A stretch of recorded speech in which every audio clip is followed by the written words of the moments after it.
Yo creo que hoy es un día, es una ocasión de acción de gracias al Dios de nuestros padres. Porque estas iniciativas de encuentro y de diálogo manifiestan el deseo recíproco y mutuo de conocernos mejor, de escucharnos y de construir lazos de auténtica fraternidad. Son ciertamente estos encuentros y tantos otros como hay un auténtico don de Dios, una de las maravillas que Él realiza en nosotros. Un don de Dios que, sin embargo, no puede manifestarse sin el esfuerzo de muchísimas personas, entusiastas y generosas, tanto judíos como cristianos.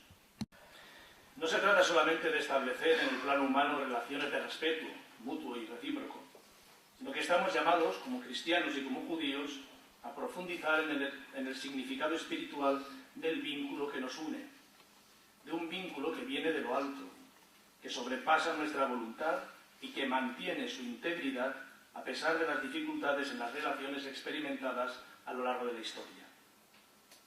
El conocimiento recíproco de nuestro patrimonio espiritual, la valoración de lo que tenemos en común y el respeto de lo que nos separa es un buen punto de partida para continuar desarrollando nuestras relaciones, nuestros encuentros, que ponemos siempre en las manos de Dios. Una acción de gracias por los que están aquí, por tantas cosas que se pueden hacer y realizar y por tantas cosas que Dios hace a través de cada uno de nosotros. Gracias. Don Isaac Sananes. Yo solamente unas breves palabras porque lo que tengo mucha ilusión, unas breves palabras porque lo que tengo verdaderamente ilusión es en oír a los dos ponentes y solamente indicar que descubrir el mundo es comprender la voluntad del Creador. Comprender los mandamientos es descubrir al Creador. Para todo ello, el ingrediente esencial se llama libertad. Somos Benei Jorim, hijos de libres. Y practicamos la cultura de la divergencia. Esto es probablemente lo que más ha influido en los judíos a lo largo de la historia. Consiste en una abundante serie de discusiones, muchas de las cuales no tienen como objeto llegar a conclusión alguna, sino a exaltar el valor de la discusión y el debate per se. El ímpetu que caracteriza la discusión no es aferrarse a un texto seco e inmutable, sino rescatar de la palabra escrita su espíritu. Espero que esto ocurra a continuación. Muchas gracias. A continuación, el Rab empezará su exposición. Shalom, muy buenas tardes. Me siento muy emocionado de estar con vosotros hoy aquí y quiero agradecer antes que nada primero a todos los que han concurrido, pero junto a todos vosotros a Francisco Fontana, con quien me une una verdadera amistad ya hace varios años de este tipo de encuentros. Segundo, destacar, como bien dijo quien me antecedió también en el uso de la palabra, el hecho de que podamos estar compartiendo el pensamiento. En el año 2015, en situaciones como las que se encuentra el mundo en general y Europa en particular, que podamos estar sentados dialogando con altura y con respeto, ya es milagro. Y si podemos además compartir el pensamiento alrededor del libro que nos une, que es el libro de la Biblia, en este caso el Pentateuco, es un doble milagro. Y para quienes creen que no los hay, pues esta es una prueba de que sí los tenemos. Esta reunión se hace a la sombra de lo sucedido hace tan pocos días atrás en un país vecino. Yo no podría ser fiel con mi conciencia de no recordar ese hecho frente a vosotros y deciros la respuesta más extraordinaria que el ser humano puede dar a la barbarie es este tipo de reunión. Así que estoy agradecido y estoy emocionado. Vamos al tema para el cual me convocaron. Y tengo una terrible dificultad para hablar de este tema. ¿Por qué? Porque, ¿cuál es el primer mandamiento? ¿Cuál es el primer mandamiento, señores? Por favor. Nosotros estamos acostumbrados a leer y a recitar este texto con más o menos traducciones y consideramos de que es el primer mandamiento. Yo, simplemente para ayudarnos a pensar, os digo de que no me suena como mandamiento, me suena más como prólogo. Y si me suena como prólogo, nosotros no podemos hablar de decálogo. ¿Y por qué llamamos a los 10 mandamientos decálogos si el primero a lo mejor no es? Una aclaración metodológica. En los textos bíblicos tradicionales, seguramente lo sabéis, las palabras se escriben sin vocales, por lo tanto se pueden leer de diversas maneras, y se escriben también sin signos de puntuación. Por lo tanto, se puede cambiar a través de un punto, de una coma, de 2 puntos, de punto y coma, el significado total de lo que nosotros estamos leyendo. Por lo tanto, aquí tenemos, y habló Dios, todas estas palabras, como un preámbulo o como una introducción. Y quiero deciros que para nosotros, los 10 mandamientos son fundamentales. Cuando digo nosotros, hablo según la exégesis judía clásica. Pero sin embargo, no tienen novedades. ¿Qué novedad tienen si casi todos los mandamientos, quizás excluyendo el referido al descanso en el Shabbat, quizás excluyendo al respeto al padre y a la madre, son conocidos de códigos anteriores como el Código de Hammurabi?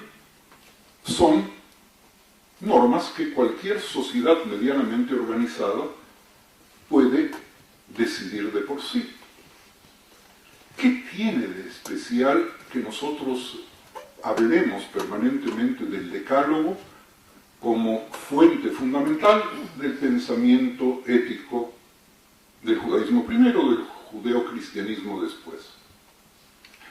Y parecería ser que el valor de la letra de los 10 mandamientos, y eso me permite respirar profundamente al poder jugar con la numeración de los mandamientos, no está en el texto, no está en lo que aparece allí, sino que está en otro lugar, que es exclusivamente el hecho que nosotros recibimos estas normas.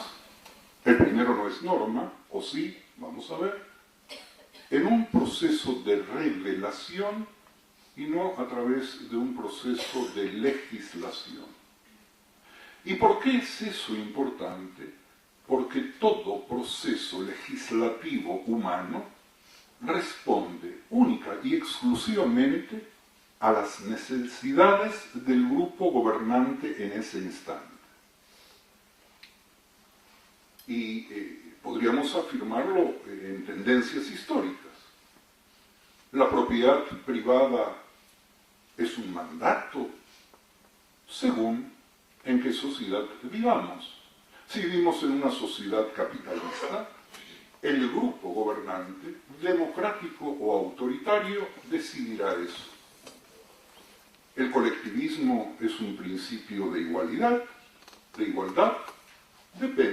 depende quién es el que legisla y quién es el que tiene el poder.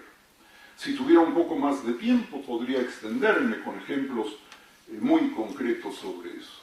El hecho es que incluso la vida y la muerte dependen de la autoridad. El faraón en Egipto anterior al Éxodo, anterior por lo tanto al momento de la revelación, se percibía a sí mismo como Dios. Por lo tanto podía decidir la vida y la muerte de quien quisiera sin necesidad de rendir cuentas. Era el poder, él creía en su poder y sus súbditos no se animaban llamaban a cuestionarlo.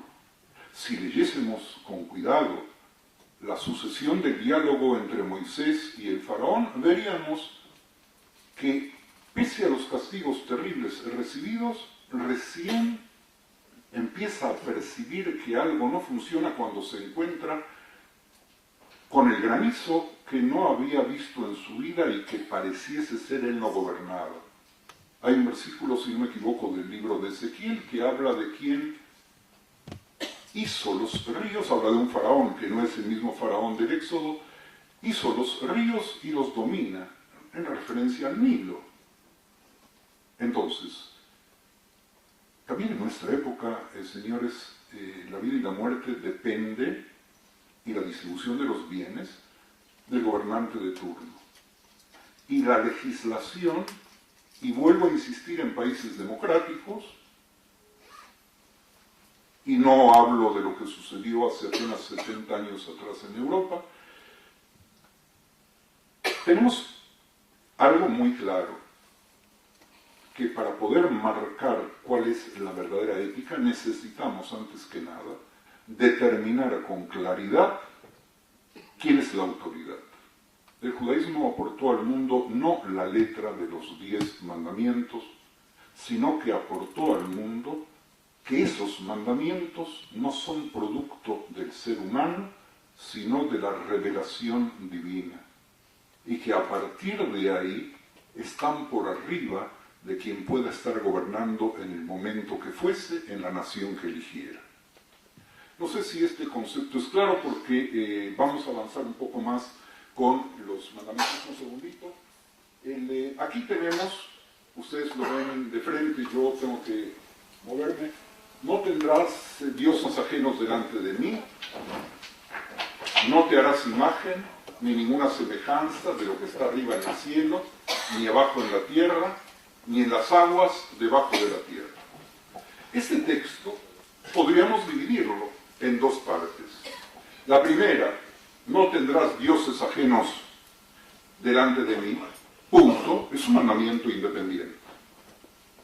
Si aceptásemos, así sea especulativamente, que yo soy el Señor, el primer mandamiento aceptado por lo general, podríamos decirle que seguimos con el decálogo, tenemos un preámbulo y tenemos aquí 2 mandamientos.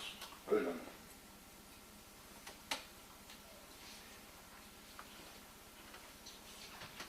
Aquí, si tomamos el primer mandamiento, volvemos a reanalizarlo de la siguiente manera. Habló Dios todas estas palabras diciendo: yo soy Adonai. Esta abreviatura del punto a punto la elegí de la Biblia de Ferrara, que tuvo 2 ediciones, de la edición judía de la Biblia de Ferrara, siguiendo el principio de que, marcado también por los 10 mandamientos de no usar el nombre del Señor en vano. Entonces, el judaísmo rabínico prohíbe pronunciar el tetragramatón. De todas maneras, sus infinidad de variables hacen que sea imposible saber cuál es la verdadera. Eso, entre otras cosas, para evitar intentos históricos de pensar que quien domina el nombre es el que domina al ser. Nosotros tenemos un hijo, lo bautizamos, le damos un nombre y determinamos, por lo tanto, de alguna forma nuestra autoridad sobre él. Y se traduce la palabra Dios en todos los idiomas, y quienes son estrictos en el cumplimiento no lo escriben completo. Por lo tanto, aquí opté por esta forma histórica que me parece muy simpática y que, para vuestra tranquilidad, absolutamente nadie más que yo sigue. Ahora, ¿qué Dios está apareciendo aquí? Estamos hablando de un Dios universal. Si estuviésemos pensando del Dios universal, deberíamos pensar: yo soy Adonai, tu Dios, el creador del mundo. Pero aquí aparece Adonai, tu Dios, que te sacó de la tierra de Egipto. Y el texto sigue. En realidad, nosotros partimos de la base de que en la Biblia no hay ninguna palabra que sobre, ninguna palabra que falte, ninguna letra que sobre, ninguna letra que falte. Y aquí, sin embargo, vemos una especie de redundancia. Te saqué de Egipto, que era la casa de servidumbre. ¿Qué quiere significarnos? Avanzamos. En el contexto anterior, no tendrás dioses ajenos a mí, parecería ser muy claro. Si yo soy Dios absoluto, no hay lugar para dioses, para otros dioses. Por lo tanto, ese pequeño fragmento debería formar parte del primer mandamiento si seguimos que existe. Tierra de servidumbre o de esclavitud viene a decirnos lo siguiente. Señores, aun si nosotros no estuvimos en Egipto, aun si nosotros somos hijos de padres y abuelos que no estuvieron en Egipto, cada uno de nuestros antepasados pasó por un momento de servidumbre y la única manera de poder aceptar a Anohí, yo soy tu Dios, es liberándonos de toda servidumbre para ser siervos únicamente de Él. Un segundito. Y aquí viene este texto que ustedes acaban de ver y que permite otra vez otro modelo de división. Si nosotros anulamos el decálogo, vamos a ver que solamente esta parte está escrita en primera persona. Es decir, de que aquí tenemos nosotros un bloque, a diferencia de los otros mandamientos, en los cuales no aparece la primera persona, no aparece referencia a quién está hablando, sino que dice, no matarás, cuidarás el sábado, respetarás a los padres, etc. Y aquí, si nosotros hiciésemos un análisis meramente literario, vamos a poder descubrir que el decálogo, que para mí aparentemente no tiene 10 mandamientos, y que se divide en dos bloques de 5 y 5, en realidad debería dividirse en dos bloques con otra taxonomía, que sería esta. Aquellos mandamientos en los cuales Dios se refiere en primera persona y aquellos mandamientos que no aparece como tal. Adelante. Y aquí vuelve a aparecer el juego del texto para poder determinar de cuántos mandamientos hablamos. Te saqué de la servidumbre, no tendrás dioses ajenos ante mí, no te harás imagen, y aquí otra vez está esta pregunta que yo la dejo abierta porque mi tiempo va corriendo demasiado rápido. Seguimos. Ahora, si aceptamos por un instante que el primer mandamiento es realmente mandamiento, ¿qué quiere significarnos? Adelante. ¿Es metafísica? ¿Qué presentación nos hace quien nos da los mandamientos? ¿Es universal? ¿Es el Dios de la historia? ¿Es particular para aquellos que salieron de Egipto? Adelante. Y si nosotros quisiésemos encontrar entre los mandamientos algún tipo de correlación, nos deberíamos preguntar si este fuese mandamiento, la presentación de yo soy Dios, ¿cuál es el paralelo? Y el paralelo, mis queridos amigos, más importante, yo diría el único, es el no matarás. Si Dios decide que es un Dios que debe anunciarse y presentarse por revelación, que no necesitamos, que no era imprescindible, lo hace para decirnos, en mi reino no hay lugar a nadie que se crea Dios. Por lo tanto, no hay lugar al autoritarismo, al totalitarismo, a la dictadura ni a la tiranía. Cuando Dios saca su tarjeta de presentación y nos dice yo soy el Señor, o yo soy Adonai, Anohí, Adonai Eloheja, Dios, tu Dios que te ha sacado de la tierra de Egipto, nos está diciendo yo soy un Dios de ética absoluta. Por lo tanto, exijo de vosotros no manipular la ética y jugar con los principios para acomodarlos a las necesidades inmediatas e imperiosas que tenemos, sino poder sublimarnos para poder llegar a la búsqueda de principios absolutos e intangibles. Yo soy el Dios que os he sacado de la esclavitud, le dice a la gente que acaba de salir de la esclavitud. Por lo tanto, ya me conocéis. Comportaos bien, obedecedme, porque ya me conocéis. Sin embargo, aquí pregunto más abajo si es entonces el Dios para este grupo o para todos. Y todos sabemos cómo termina la historia, y esa historia nos enseña algo sobre los humanos. El grupo de esclavos redimidos que salen de Egipto, que tuvieron la vivencia y la experiencia divina más grande de la historia, tardan exactamente lo que dura un suspiro para construir el becerro de oro. Es decir, nosotros no necesitamos y de nada sirve tener la presencia de Dios para volver al paganismo más simple, para degradarnos y para cometer todos los errores habidos y por haber.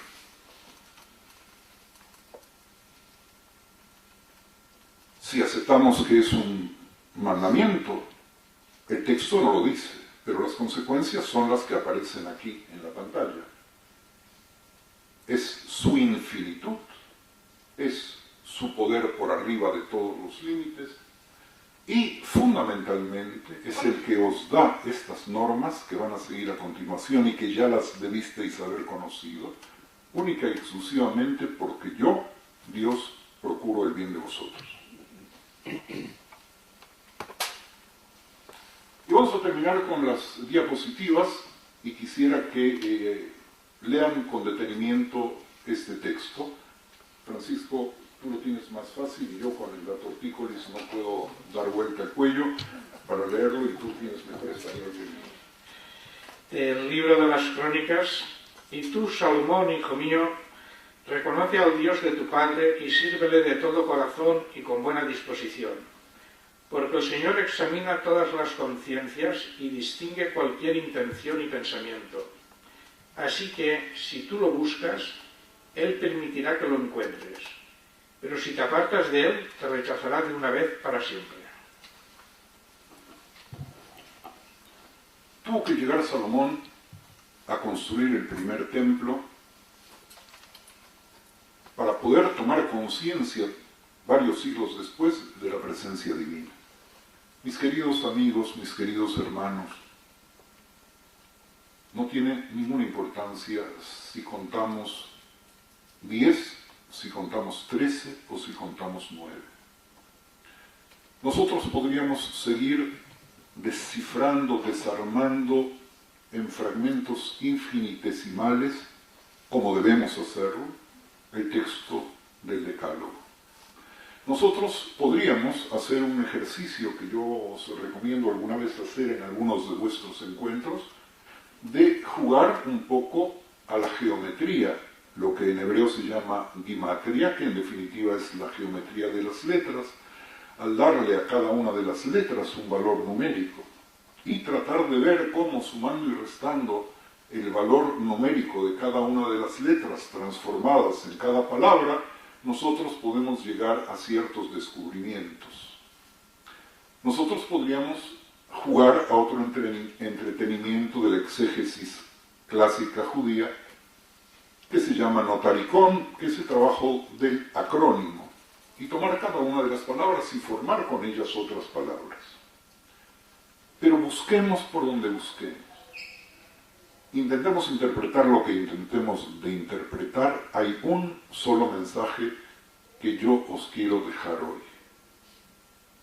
La revelación que se dio en el Sinaí, que no fue elegida de casualidad en el Sinaí, no gratuitamente no se dio en Jerusalén, no gratuitamente no se concedió en Roma, ni en Atenas, ni en Nueva York, y ni siquiera en Valencia, que seguramente era el único lugar donde se ameritaba dar. Era para que nadie pueda decir esto es mío. Se dio en un lugar que es res nulla, que nadie puede alegar propiedad.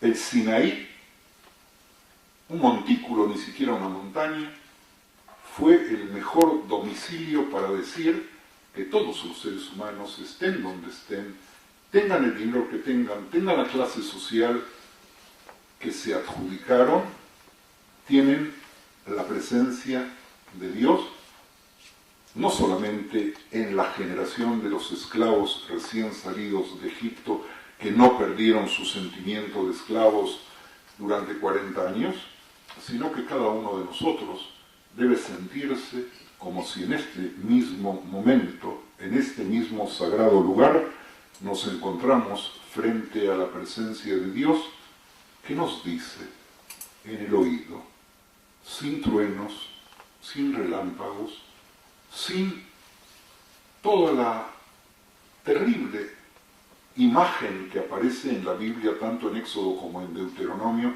en el momento de la entrega de la Biblia, de la entrega de los mandamientos, nos dice, señores, a partir de mí, con mayúscula presencia, todos somos iguales y todos tenemos que buscar el bien para que el mundo que yo creé pueda reflejarse en cada uno de nosotros como creado a su imagen y a su semejanza.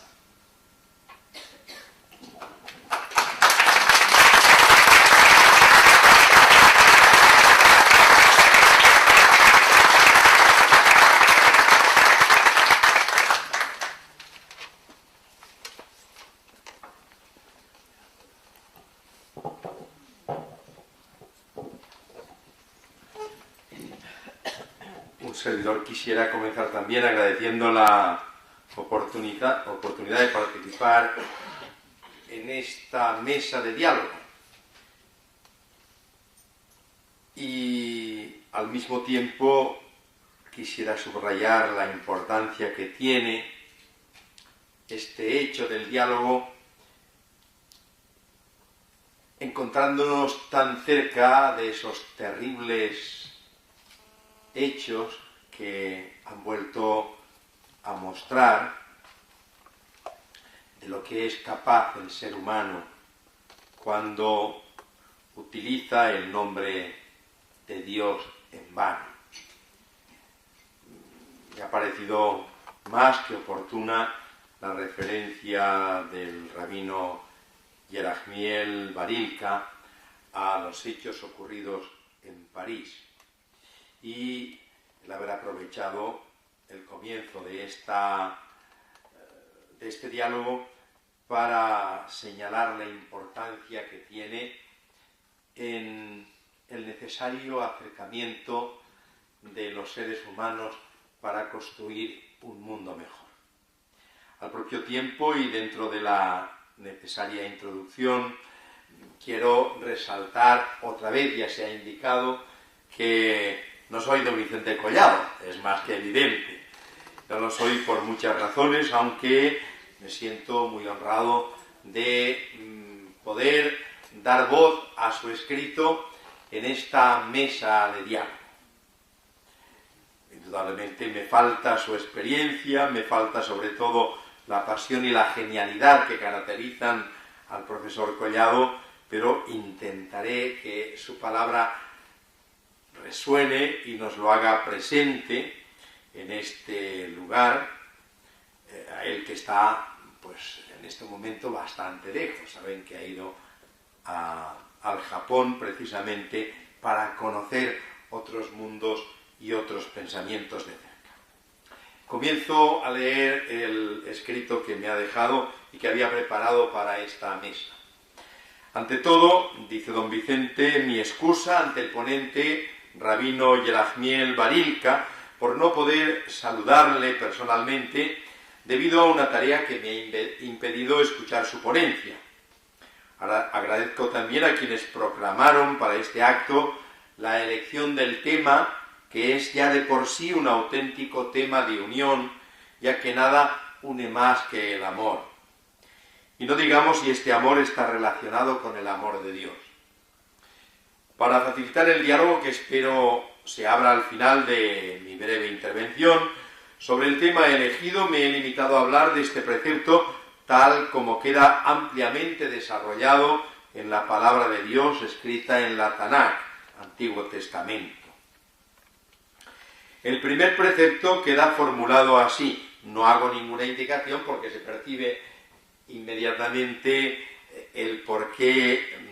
Era la garantía de permanecer fieles a esa condición sublime que Dios concedió al ser humano al hacerlo imagen y semejanza suya.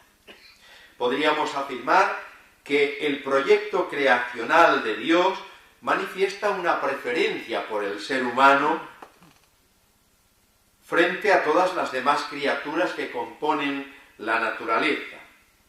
Sobre todas ellas, el ser humano recibió la capacidad de dominarlas al participar por pura gracia creacional de ese código genético que nos define como imagen y semejanza de Dios.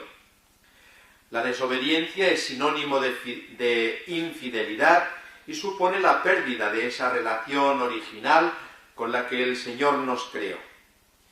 Fidelidad en el amor al Dios creador era la respuesta que Dios ofrece como garantía de su preferencia por el ser humano.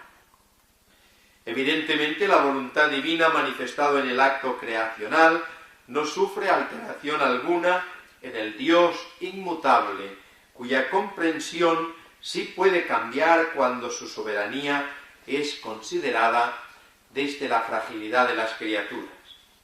El amor de Dios, su querer infinito e inmenso, se irá manifestando a lo largo de la historia como un constante acto de generosidad que las criaturas no podrán anular. Esta manifestación tomará la forma de perdón y devolverá con su amor infinito la capacidad de ser fiel a quien se rebeló contra la fidelidad divina. Recordemos las palabras salvíficas que no eliminan a los infieles Adán y Eva, ni siquiera a Caín. Otra cosa es que la actuación benévola de Dios la perciba el infiel como un castigo que en la mente de Dios no es de condena, sino de rehabilitación en la fidelidad. Lo que resulta evidente es que el amor de Dios es la causa y origen de todo bien y, por tanto, la relación de la criatura con Dios sólo podrá ser buena cuando responda con fidelidad al querer de Dios que se ha comunicado realmente en una relación de amor. La teofanía del Sinaí es una prueba más del amor que Dios tiene a su pueblo al darle las prescripciones, haokim, y preceptos, misbot, que le indiquen la orientación, Torá, que le conducirá a realizar el proyecto salvífico y vivificador a lo largo de su existencia. La figura de Moisés no puede empañar nunca esa voluntad salvífica y vivificadora de un Dios que trasciende la historia de un pueblo a quien el Señor Dios eligió para que fuera luz de las naciones. El primer mandamiento cobra una importancia extraordinaria, pues no es sólo el primero en el orden numeral, sino el fundamento de todos los preceptos o mandamientos que le siguen. Es la causa y origen de todos ellos que indican la forma concreta del respeto y amor que al Señor Dios se le debe.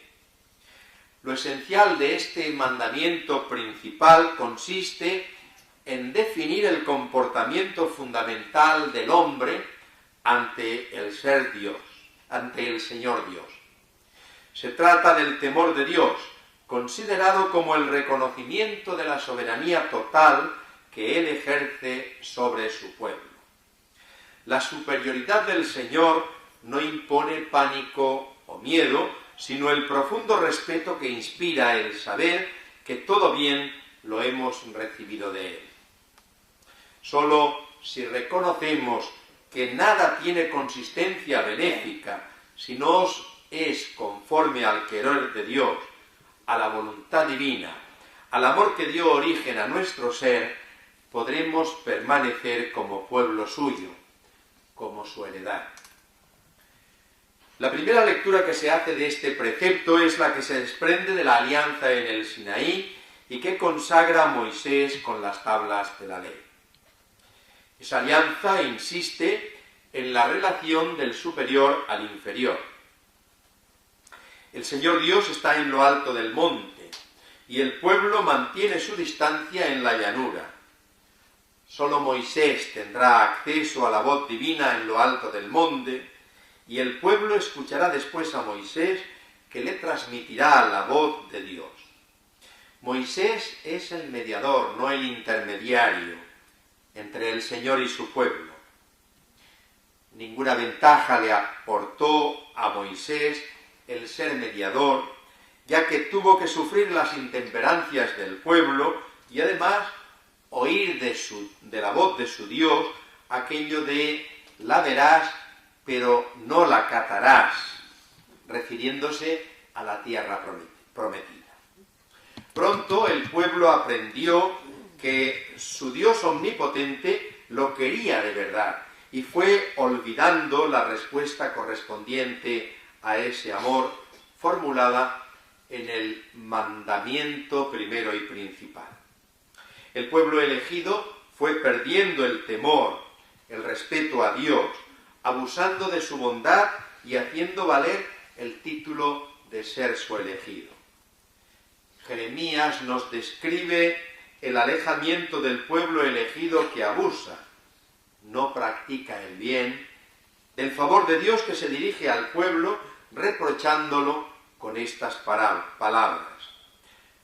Ahora mismo me dices, tú eres mi padre, mi amigo de juventud, pensando, no me va a guardar un rencor eterno, y seguía sobrando iniquidades tan tranquilo. Pero el Señor no aceptaba este alejamiento del pueblo de la voluntad divina, que intentaba reducir y aplacar la ira, el justo juicio de Dios, del Señor Dios, por medio de sacrificios y holocaustos. La respuesta divina llegará por boca de sus profetas, los nuevos mediadores entre Dios y su pueblo.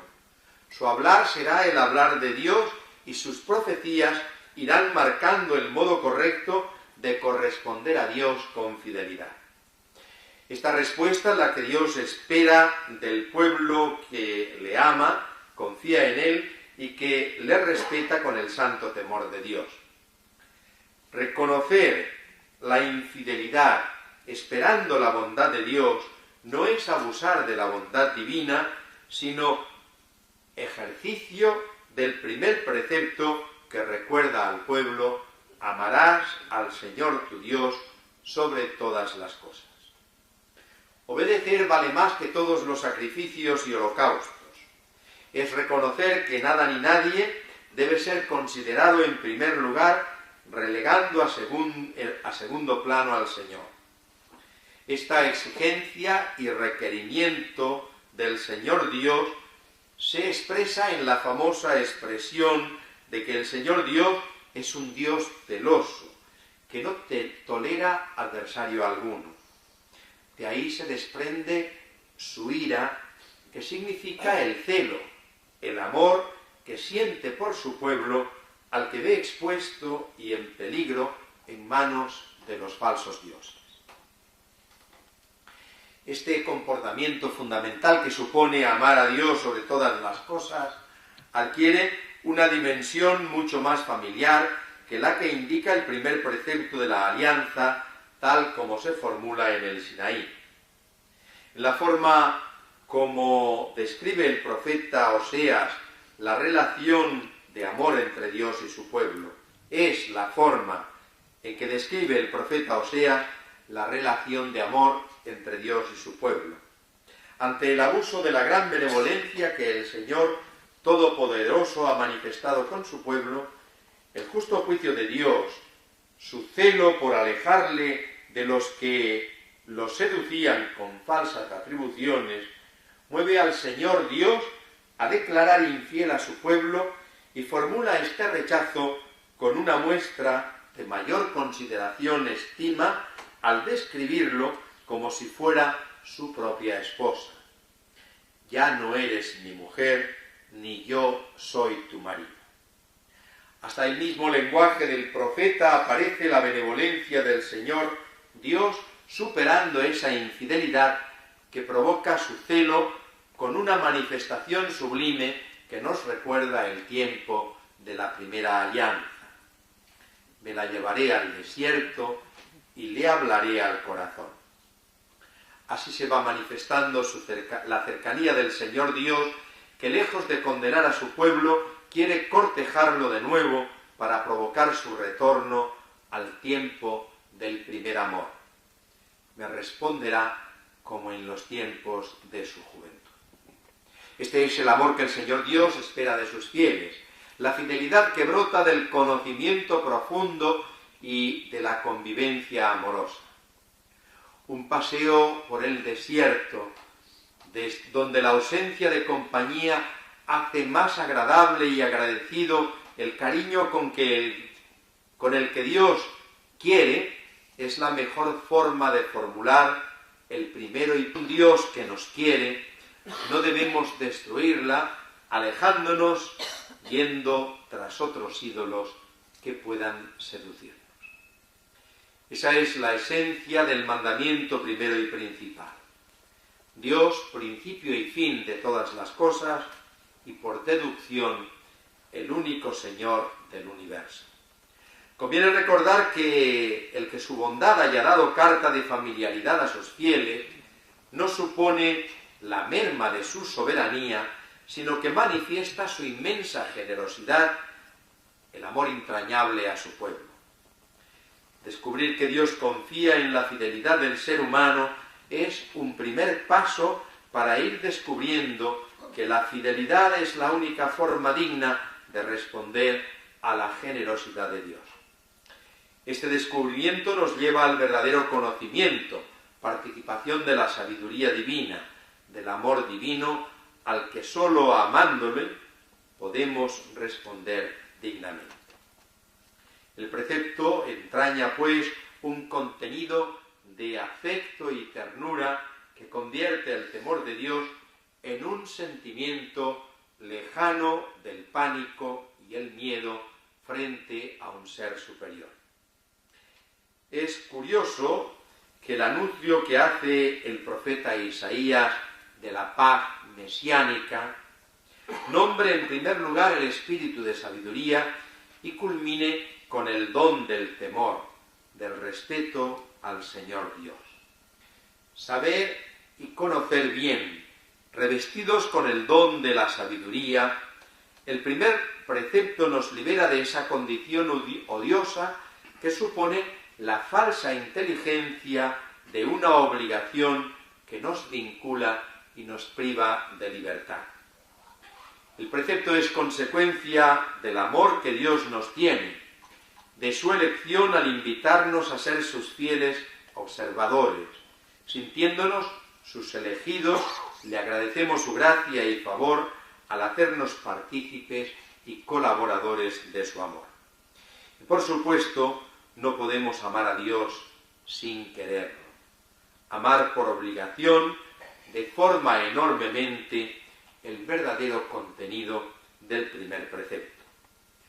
Nuestra conclusión, sigue hablando don Vicente y ya termina, sería recordar, avivar en nuestro corazón el deseo de amar a Dios, sin olvidar que eso no lo podríamos hacer si antes Él no hubiera ofrecido su amor en forma de orientación, en forma de Torá.